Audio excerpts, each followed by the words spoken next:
Hi, my name's Nick. I'm from No Regrets Personal Training, and today I'm talking about strength training, or what I should really be saying, functional movements, especially for older adults. We have quite a lot of clients who are in their 70s, early 80s even, and they can move really, really well. And we also have quite a few that come to us that just starting that point and they move really, really poorly. And those people tend to avoid a lot of things later in life.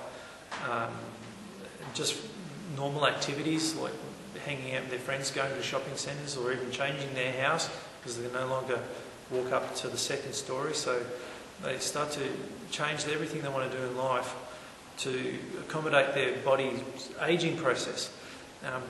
Having a really good exercise program designed for you that's based around improving movements can significantly enhance your life, and you can do a lot of the things that you may be avoiding. So there's a lot of programs out there, by the way, that don't do that. They're just all about adding muscle, and adding muscle is great, but it must be adding muscle that adds movement or improves movements, and especially the things that most people lack, which is balance, flexibility, stability through their joints, and lastly it is the strength.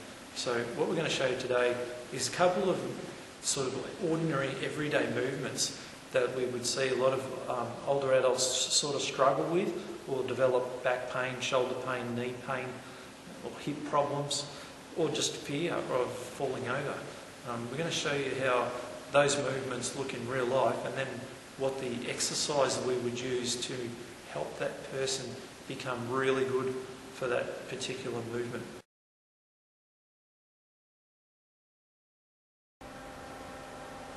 Okay, welcome back.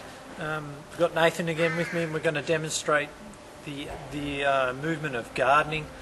Gardening, we quite often get a lot of people come to us who've hurt their back.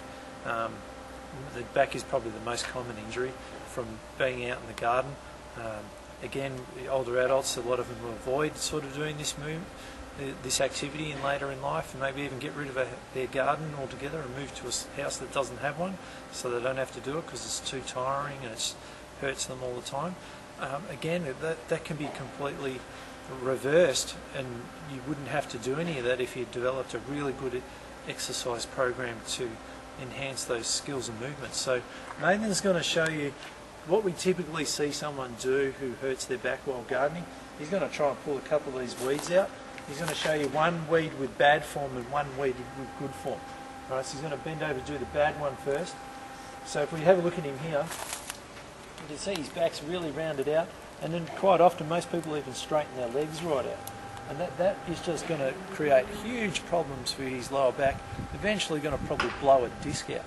All right, and that is bad news. All right, you really don't want that. So now, so he's got the weed out, right? Very, very tiring, by the way, doing sort of movement like that. It's really inefficient and terrible movement. So now Nathan's going to show us how to pull out the second weed with good technique, and he's going to bend over to pick this one up. And now he's using his legs a hell of a lot more. See how much he's bent his legs? He's able to keep his back in a much more neutral position. We would call this in the gym a deadlift manoeuvre.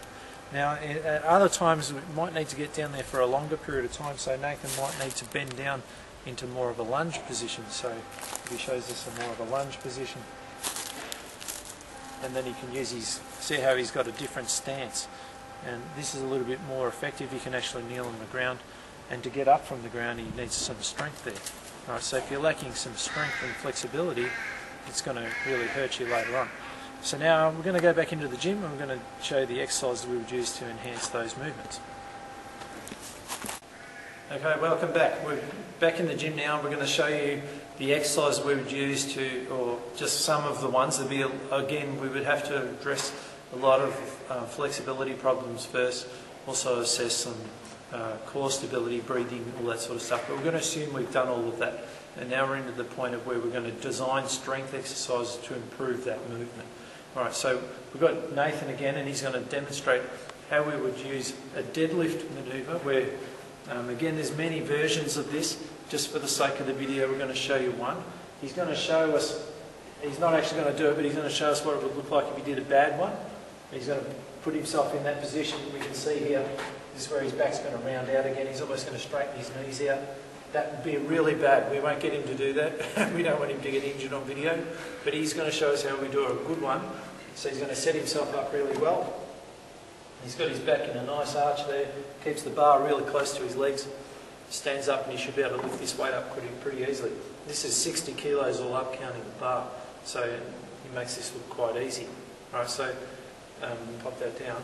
So there's one example of like where we would try to teach him how to end up doing that movement. He might just start off with without the bar and just standing up and just learning to bend, just doing what we call a waiter's bow, which is almost like a stretching manoeuvre. All right. Once he's sort of done enough repetitions of that, it'll become an automatic movement, which is what we want it to become. Once it's automatic, that means it's only, you don't even think about it, that's the only way you do it. That's the goal of any exercise program, is to make your movements perfect technique on an automatic sort of simulation, so you subconsciously don't even realise you're doing it really well. Now, the other movement where we were trying to lunge down and pull the weed out, we're going to assume that this 9 kilo medicine ball is the weed stuck into the ground, and Nathan's going to come up real close to it. He's going to lunge down and he's going to pick it up. And he's going to pick it up and he's going to go stand up and then he's going to put it back down. You can see here from the side, we can see that Nathan's got good technique with his lower back here, and he's using his legs, he's using the strength of his legs to lift it up. Now if he was going to put it down poorly, most people would just bend over and do that. You know, and he can't even help himself, he wants to bend his knees. We quite often see people not even doing that, and just standing over and bending over with straight legs. And again, it's going to just ruin your back. So these are just a couple of examples of how you would want to design a really effective strength training program. And you know, the sooner you start, the easier it gets. And it doesn't matter what age you start. Like I said before, we've had clients in their 80s start with us, and they're really, really good. You know, it just takes a bit of patience and the right plan, and it'll all come together just nicely for you. So I look forward to seeing you in the next video, because we're going to show you walking upstairs.